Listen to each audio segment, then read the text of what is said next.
یا لبنان کے کہہ لیجئے، ٹرکی کے کہہ لیجئے، تو اس طرح سے جو حدود ملتے ہیں بہت ہی اسپیشل ملک ہے شام، اور ظاہر سی بات ہے اس کے لیے اس کے خلاف کافی معامرہ بھی کیا گیا، اور شام کو اگر آپ دیکھیں تو بہت سارے ماسبق جتنے بھی حکمران گزرے ہیں، چاہے وہ ظالم ہو غیر ظالم، انہوں نے اس کیپٹل کو دارالخلافہ قرار دیا تھا۔ جنگ سے پہلے شام کی حالت یہ تھی کہ آپ 2 بجے رات میں بھی اگر آپ نکلتے ہیں اور شاہراہوں پر چلتے ہیں یا خواتین حضرات نکلتی ہیں تو کسی طرح سے کوئی خطرہ نہیں تھا، بہت ہی امن و امان تھا، اور یہاں تک جو افراد ہندوستان پاکستان کے رہنے والے یا دیگر ملکوں کے، وہ جانتے ہیں کہ جب بھی وہ شام کی سرزمین پر گئے ہیں انہیں کسی طرح کا کوئی خطرہ یا کسی طرح کی کوئی پریشانی واقع نہیں ہوئی۔ اب رہی بات مختصراً یہ کہ اس پر جنگ کے بعد جو حالات یا اس کو نظر لگ گئی یا اس کے خلاف جو معاملہ ہوا، جو سازش ہوئی، وہ عالمی سازش ہے، اور آپ اسے سمجھتے ہیں کہ اس میں وہ جسے آپ سمجھ لیجئے، کہہ لیجئے صہیونی طاقت کہہ لیجئے، طغات کہہ لیجئے، بغات کہہ لیجئے، حاسدین کہہ لیجئے، ناقصین کہہ لیجئے، منکرین مفسدین کہہ لیجئے، وہ افراد جو ارض پر فساد برپا کر رہے ہیں یا وہ مملکتیں جو فساد فی الارض کر رہی ہیں، انہوں نے ایک سازش کیا کہ اس ملک کو، ظاہر سی بات ہے کہ جہاں پر ایک ایسی حکومت قائم ہے کہ جہاں پر باقاعدہ مسلمان افراد یا دیگر جو مسلک و مذہب کے لوگ تھے، وہاں پر مذہبیت کی کوئی گفتگو نہیں تھی۔ میں ایک عرصے طویل تک وہاں تھا، لیکن کبھی بھی مذہبیت کو لے کر کوئی گفتگو نہیں تھی کہ کون کس مذہب کا ہے، کون سنی ہے، کون شیعہ ہے، کون مالکی ہے، کون دیوبندی ہے۔ بہت خوشحال وہاں کے افراد تھے، اور ایک جملہ اور عرض صحیح۔ کر دوں کہ اگر آپ ملک شام کبھی جنگ سے پہلے گئے ہوں تو آپ وہاں پر کسی فرد کو عصا کا سہارا لے کے چلتا ہوا نہیں دیکھا ہوگا آپ نے۔ کیوں؟ اس لیے کہ ماشاءاللہ وہاں کے لوگ بہت خوشحال تھے، فضا کے حوالے سے بھی، غذا کے حوالے سے بھی، حکومتی حوالے سے بھی۔ بٹ اس کے بعد سبحان جو حالات خراب ہوئے وہ پوری دنیا کے سامنے ہے، ایک بہت بڑی سازش تھی، اور اس سازش کو جو ناکام کیا اس پر بھی ہم آپ حضرات کی خدمت میں ضرور گفتگو کریں گے، اور آج یہ ضروری ہے کہ اس مسئلے پر گفتگو اور پوری دنیا کو پتہ چلے کہ شام میں ظلم کون کر رہا ہے اور مظلوموں کی مدد کون کر رہا ہے۔ جی سبحان اللہ، سبحان اللہ، بہت عمدہ، بہت عمدہ۔ بالکل تھوڑی سی گفتگو جو ہے وہ ناظرین اور بڑھائیں گے، اور جیسے سوریہ کے حوالے سے جو خصوصی جو گفتگو ہوگی وہ جناب قلبی عباس صاحب کے ساتھ جو ہے وہ پورے تھرو آؤٹ دا پروگرام جو ہے وہ جاری و ساری رہے گی۔ مرزا عسکری صاحب آپ کی طرف آگے بڑھتے ہیں، اور جیسا کہ ہمارا موضوع قیام در اس کو تھوڑا سا دیکھیں گے، سید الشہداء کی سیرت کی طرف دیکھیں گے، اور امام حسین السلام کی سیرت کا سب سے نمایاں جو پہلو ہے وہ آپ کو کون سا نظر آتا ہے؟ یہ تو آپ کے تمام ہی سیرت کے پہلو درخشاں ہیں، ایک چمکتے ہوئے ستارے ہیں، مگر جس کو آپ زیادہ نمایاں اس حوالے سے قیام در مقابل ظلم کے حوالے سے کچھ بیان کریں تو وہ زیادہ موضوع رہے گا اس وقت۔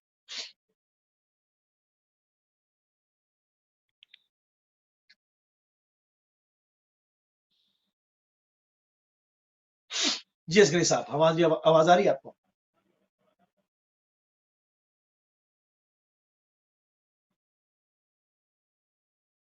جی عسکری صاحب، اگر ہماری آواز عسکری صاحب کو نہیں آ رہی تو ابھی تھوڑی دیر میں عسکری صاحب کے پاس واپس آ جاتے ہیں۔ اعوذ باللہ من قاسم الشیطان الرجیم، جی بسم اللہ بسم الرحمن الرحیم، الحمدللہ والصلاة علی اہلہ، اما بعد۔ آپ تمام ذات کی خدمت میں اور ناظرین کی خدمت میں جی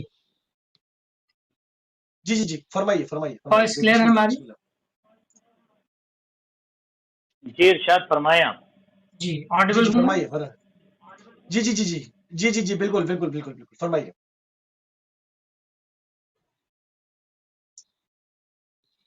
جی جی جی فرمائیے آپ، بسم اللہ بسم میں اللہ۔ عرض کر رہا تھا کہ دیکھیے تمام اماموں میں جو کمالات اور صفات کے اعتبار سے سب مشترک ہیں، یعنی جی تمام ائمہ علیہ السلام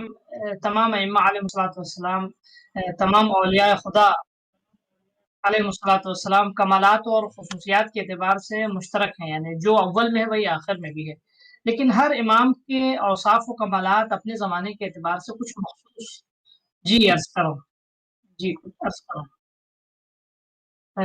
تو میں یہ عرض کر رہا تھا کہ تمام اماموں کے جو اوصاف و کمالات ہیں وہ ہر زمانے میں یعنی چاہے پہلا امام ہو یا آخری امام ہو، اوصاف و کمالات کے اعتبار سے سب مشترک ہیں، سب کے کمالات مشترک طور پہ یکساں ہیں، اللہ نے سب کو یکساں صفات و کمالات عطا ہے، لیکن حالات کے اعتبار سے بعض اماموں کے نمایاں ہوئے بنسبت دیگر صفات ملائکہ کی۔ امام علیہ السلام کا سب سے نمایاں پہلو زندگی کا ہے وہ قیام بمقابل ظالم و ظلم، یعنی ہر امام نے کوئی ہے کہ کیا اماموں نے امام حسن علیہ السلام نے کائنات نے ظلم قیام نہیں کیا، تو بالکل غلطی امام سے لے کے آخری امام تک تمام اماموں نے، امام عسکری علیہ السلام تک اور اس کے بعد حجت قیام کا قیام کے خلاف محمد ہر امام کے خلاف قیام تھا، لیکن امام حسین علیہ السلام کے زمانے کے حالات کچھ ایسے کہ اس قیام کو اس انتہا جانا تھا امام حسین علیہ السلام کو ظالم مکمل طور پر بے نقاب ہو جائے اور تمام آنے والی یعنی نسلوں کے لوگ بن جائے۔ امام حسین علیہ السلام نے اس لیے، اچھا آپ دیکھیں اگر اس وقت امام حسین علیہ السلام جس وقت آپ نے قیام کیا، اگر آپ کود کر اس وقت امام حسین کا سکوت جو ہے وہ اسلام کے خائے کا سبب بنتا ہے، نہ صرف اسلام کا سبب بنتا، انسانی تمام اخلاقی تمام دینی اقدار سب کچھ امام حسین علیہ السلام کی زندگی کا نمایاں پہلو کیا ہے؟ ظلم کے خلاف ضرورت ہے تو اس کی آواز اٹھاؤ۔ میں اکثر لوگ یہ کہتے ہیں، مثلا تعبیر میں تھوڑا سا میں چینج کر کے بدل کے عرض کروں گا کہ اکثر یہ کہتے ہیں لوگ کہ امام حسین علیہ السلام نے قربانی دی، میں تعبیر بدل کے کہوں گا امام حسین علیہ السلام نے قربانی سے زیادہ ظلم کو تباہ کیا۔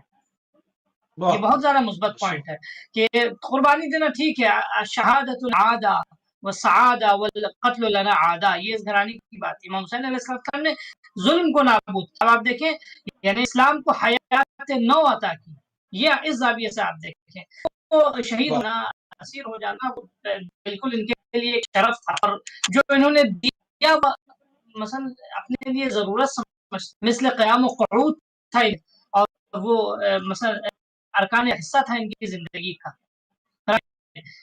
اصل میں جو اس کا نتیجہ زیادہ امپورٹنٹ ہے، گرچہ شہادت بے شک کوئی منکر نہیں ہو سکتا۔ میں یہ عرض کر رہا ہوں امام حسین علیہ السلام کے فرمان کو اگر کسی کو ہے تو نتیجے میں یہ ہوا کہ بالکل جو ہوئے تھے بنی امیہ کے ہوئے تھے اس زمانے کے حکماء جور کے، جو منصوبہ صفا سے چلا امام حسین علیہ السلام پر آپ کیا صحیح، سبحان اللہ، سبحان اللہ۔ اسلام کا باقی رہنا تو سب سے امپورٹنٹ پہلو کیا ہے امام حسین علیہ السلام؟ امام حسین کا سب سے امپورٹنٹ پہلو کا یعنی قیام در مقابل ظالم، ظلم خلاف اس کے امام نے سبق سکھا ہے۔ یہ ایک نسل ہونا چاہیے امام حسین علیہ السلام نام لینے والوں اور تمام عاشقوں کے لیے کہ امام حسین کا نام لینے کے ساتھ ساتھ اور امام زندگی سے حاصل ضروری، ظلم کے خلاف قیام۔ کہیں بھی عمرات کی وہ تعبیر بڑی مشہور ہے،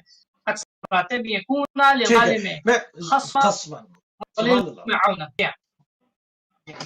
بالکل ٹھیک، بالکل ٹھیک۔ اپنا آغا مرزا عسکری صاحب، ہم آپ کے پاس دوبارہ بھی واپس گھوم کے آتے ہیں۔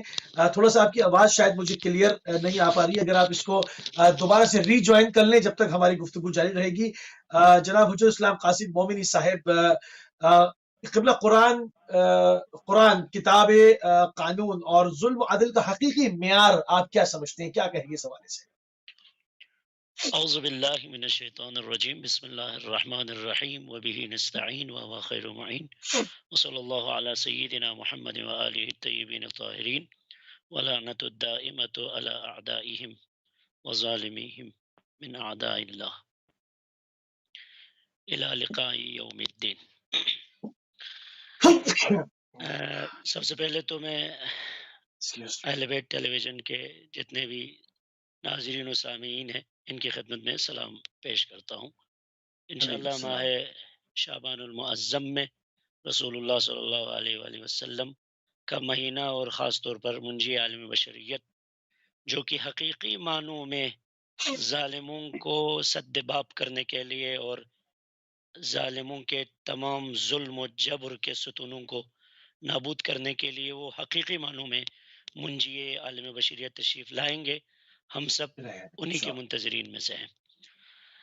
میں آپ کی خدمت میں عرض کروں کہ 1400 سال سے ایک قرآن بدستور یہ چیلنج کر رہا ہے اور قیامت تک یہ چیلنج کرتا رہے گا کہ میرے مقابلے میں کوئی بھی کتاب نہیں آ سکتی، اور یہ قرآن آج تک اگر زندہ ہے تو اس میں کئی جہاد اور کئی زاویے ہیں، لیکن جو بنیادی ترین جو قرآن آج تک زندہ ہے اور قرآن کا وعدہ جو ہے زندہ رہے گا، اس میں جو بنیادی جو بات ہے وہ قرآن کتاب قانون ہے۔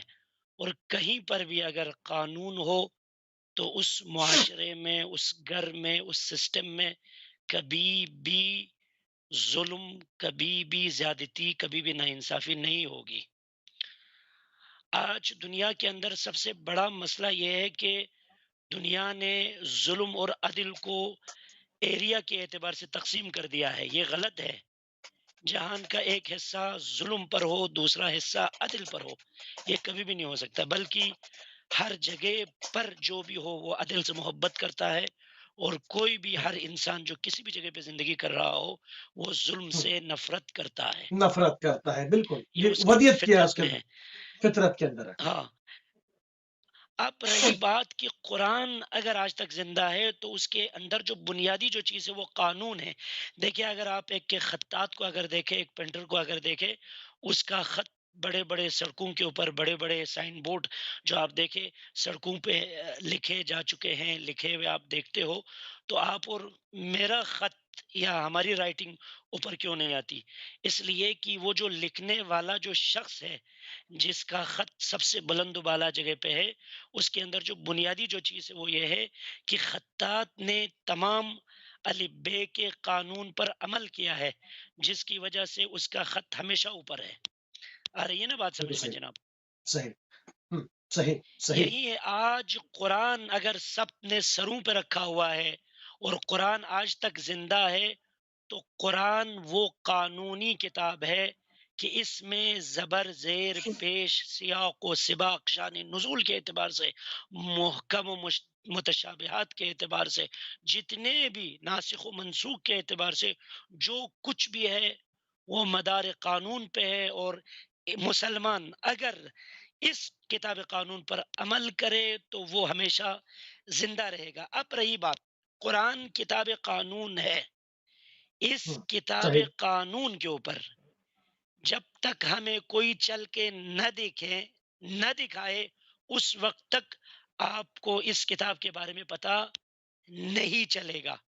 قرآن کتاب قانون ہے، وہ قرآن صامت ہے، اور اس کتاب قانون پر چلنے کے لیے اہل بیت کو پروردگار عالم نے قرآن ناطق کی صورت میں اس دنیا میں بھیجا، سبحان اللہ، بے شک، اور انہوں نے اپنی پوری زندگی اس قانون پر عمل کیا۔ دیکھیں سورہ بقرہ آیت نمبر 279 کے اندر ایک جملہ ہے، اس سے ہمیں سارا ظلم اور عدل کا معیار ہمارے سمجھ میں آ جاتا ہے۔ وہ یہ ہے کہ لا تظلمون ولا تظلمون۔ کسی نے سوال کیا حضرت زہرا سلام اللہ علیہا نے کیوں اپنے دشمنوں کو معاف نہیں کیا؟ کیونکہ قرآن کتاب قانون ہے، اہل بیت وہ عظیم ہستیاں ہیں کہ جو قرآن کے اوپر عمل کرتے ہیں۔ اگر اہل بیت میں سے حضرت زہرا جو صدیقہ ہے، طاہرہ ہے، مرضیہ ہے، زکیہ ہے، سبحان اللہ، نقیہ سبحان ہے، اللہ، شہیدہ ہے، اگر آپ قرآن پر عمل نہ کرتے تو اس صورت میں کیسے لوگوں کے لیے آپ نمونے عمل ہوتے؟ لہٰذا آپ نے اپنی نجی زندگی کے اندر جو بھی آپ کے ساتھ ہوا آپ نے برداشت کر لیا۔ میں ایک نقطے کی طرف بتانا چاہتا ہوں، آج دنیا کے اس عظیم جتنے بھی سننے والے لوگ ہیں، جناب زہرا کی زندگی کے اندر جتنے بھی شخصی مسائل تھے انہوں نے معاف کر دیا، پیوندار کپڑے پہن لیے، فاقہ کشی کے اندر رہے، سختیاں، مصیبتیں، صعوبتیں، جنگ کے اندر جو اضطراب تھے، مجروحین تھے، یہاں تک کہ امیر المومنین اور رسول اللہ کے بدن پر صلی اللہ سینکڑوں علیہ وسلم، زخم کے نشان آ گئے، ان سب کو برداشت کیے، لیکن ظلم کے معیار پر اس آیت کے مطابق لا تظلمون ولا تظلمون، جب اجتماعی صورت آ گئی، جب ولایت کا مسئلہ آیا، جب عدل اجتماعی کا مسئلہ آیا، تو زہرا حسنین کے بچوں کے ہاتھوں کو پکڑ کر ہر در انصار پر جا کر یہ برملا اظہار کر دیا کہ زہرا نہ کسی کے اوپر ظلم کرتی ہے، نہ زہرا کا مکتب کسی ظلم کو ٹھیک ہے، برداشت کرتا ہے۔ بے شک، سبحان اللہ، بے شک، سبحان اللہ، بہت ہی عمدہ جو ہے وہ ناظرین بس گفتگو کا آخری سلسلہ جملہ جو ہے وہ، سید میرا یہ ہے ہاں، کہ بسم مکتب اللہ، قرآنی کے مطابق قرآن کے اندر عدل و انصاف کا مطلب یہ ہے کہ کسی بھی جگہ پر اگر شخصی اعتبار سے کسی پر زیادتی ہو جائے تو وہ معاف کر سکتا ہے، لیکن انسانیت کے اعتبار سے، اجتماعی اعتبار سے اگر زیادتی ہو رہی ہے تو مکتب اہل بیت قرآن کا حکم اور سنت کا حکم یہ ہے کہ وہ ظالموں اور جابروں کے مقابلے میں اپنی قیام آواز، کرے گا۔ اپنے افعال، اپنے کردار کے ذریعے سے دنیا کو بتانا ہے کہ ہمارا تعلق مظلوموں کے ساتھ ہے، ظالمین کے ساتھ سبحان نہیں۔ اللہ، سبحان اللہ، بالکل بالکل وہاں پر قیام جو ہے وہ ضروری بن جاتا ہے۔ بہت ہی خوبصورت جو ہے وہ گفتگو اس زمین میں نازل ہو رہی ہے کہ ظلم کے مقابلے پہ جو قیام ہے اس کے کیا اثرات ہوتے ہیں، اور اگر قیام نہ کیا جائے اور سکوت کیا جائے تو اس کے کتنے نقصان ہوتے ہیں اور کہاں تک وہ سب جاتے ہیں۔ تمام مختلف جہتوں کے ساتھ جو ہے وہ علماء کرام سے اس کے اوپر رائے لی جا رہی ہے، قرآن کا ادلہ قرآنی اس کے اوپر پیش کیے جا رہے ہیں، سیرت معصومین علیہ السلام سے، رسول اللہ کی سیرت سے، ان تمام چیزوں سے ان تمام چیزوں کی روشنی میں جو ہے وہ ہم آج ایک نتیجہ اخذ کرنے کی کوشش کر رہے ہیں۔ آگے بڑھیں گے علامہ سید کلب عباس صاحب سوریہ کے اوپر، وہاں پر ہوئے ظلم کے اوپر جس سے انسانیت تھر تھر کانپنے لگی، وہاں پر جس طرح سے لوگوں کے سر اتارے گئے، کس طرح سے معصوم بچوں کو جو ہے وہ ذبح کیا گیا، کس طرح سے کیمیکل فاسفورس بموں کی ان کے اوپر بارش کی گئی، اور پوری دنیا کے سامنے انسانیت کے چیمپئن بننے والے جھوٹ بولتے رہے، اور اٹھا کر جو ہے وہ ان مظلومین کی طرف جو وہاں پر داخل ہوئے تھے، ان مظلوموں کو بچانے کے لیے، ان کی حمایت کرنے کے لیے انہی کے اوپر جو ہے وہ الزامات لگاتے رہے۔ ان میں سے ایک زینبیون ہے، زینبیون جو منطقہ سیدہ زینب سلام اللہ علیہ اور منطقہ سیدہ سکینہ سلام اللہ علیہ کی حفاظت کے اوپر مامور ہے، جو وہاں پر حرم اور عتبات کو بھی جنہوں نے بچایا، اور اس کے ساتھ مظلومین کی بھی حمایت کی۔ ذرا ان کی تھوڑی سی خدمات کو بھی بیان کر دیجئے، اور یہ کون لوگ ہیں اور ان کی کیا شخصیات ہیں، اس کے اوپر بھی تھوڑی سی گفتگو فرما دیجئے۔ سلامکم اللہ، بہترین سوال۔ دیکھیں ناظرین، آج بہت ہی اہم گفتگو ہے اور ایک ایک لفظ پر غور کیجئے گا۔ جب کبھی جنگ سے قبل جتنے افراد نے بھی سوریہ کی زیارت کی یا سوریہ گئے ہیں، انہوں نے دیکھا ہے کہ دمشق یا پورے ملک شام میں ہمیشہ اخوت کا درس دیا گیا، اور سب سے بڑی مثال جو میں آج دے رہا ہوں ٹی وی چینل کے ذریعے سے، یاد رکھیے گا، سیریا میں جب کبھی جائیے، سیدہ زینب سلام اللہ علیہا کے روضے پر جب کسی نے بھی جا کر وہاں زیارت کی ہوگی، اس نے ضرور دیکھا بھی ہوگا، سنا بھی ہوگا کہ حضرت زینب سلام اللہ علیہ کا جو منطقہ ہے جہاں پر ان کا روضہ بنا ہوا ہے، وہاں پر اس روضے پر 2 مینار ہے۔ ایک مینار سے اہل تشیع اذان دیتے ہیں اور دوسرے مینار سے اہل تسنن اذان دیتے ہیں۔ یہ سلسلہ بہت سبحان پرانا، اللہ۔ بہت قدیمی ہے، اور یہ دونوں اہل تسنن اور اہل تشیع ماشاءاللہ ایک دوسرے سے بہت قریب ہیں۔ اور یہ بات میں بہت ذمہ داری کے ساتھ کہہ رہا ہوں، چونکہ عالمی ٹی وی چینل پر یہ بات کہہ رہا ہوں، میں نے خود اس کو دیکھا ہے۔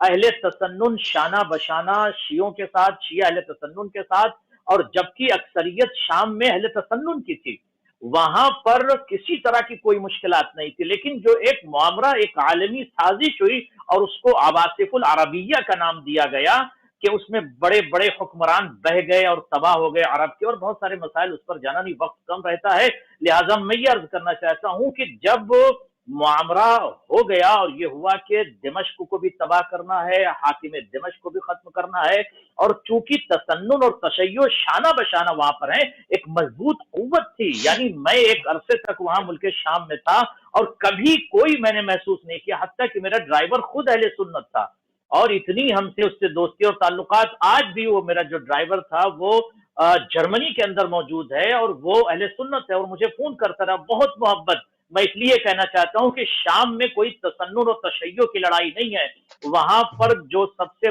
بڑا مسئلہ ہوا کہ کچھ پری پیڈ افراد یا ایسے افراد کو خریدا گیا جن کو آپ داعش کہتے ہیں، اور یہ بھی دیکھنے کی ضرورت ہے کہ ان کے پیچھے وہ حکمران کون تھے، وہ کون سی طاقتیں تھیں جس نے داعش کو صرف ایک ملک سے نہیں، بہت ساری مملکتوں سے چن چن کر شام میں بھیجا، حدود کے ذریعے سے جمع کیا، اور جمع کرنے کے بعد سب سے بڑا جو مسئلہ وہاں پیش آیا کہ زیادہ تر جو وہاں پر شہید ہوئے صرف شیعہ شہید نہیں ہوئے، وہاں زیادہ تر اہل سنت شہید ہوئے۔ اس کے بعد بہت جلدی عرض کر رہا ہوں، غور کیجئے گا ناظرین، غور کیجئے گا، کبھی میڈیا، بہت سارے ایسے میڈیا چینل ہیں جو آپ کو غلط دکھاتے اور یہ بتاتے ہیں شام میں تسنن اور تشیع کی لڑائی، اہل سنت اور شیعہ کی لڑائی، وہاں کچھ ایسا نہیں ہے۔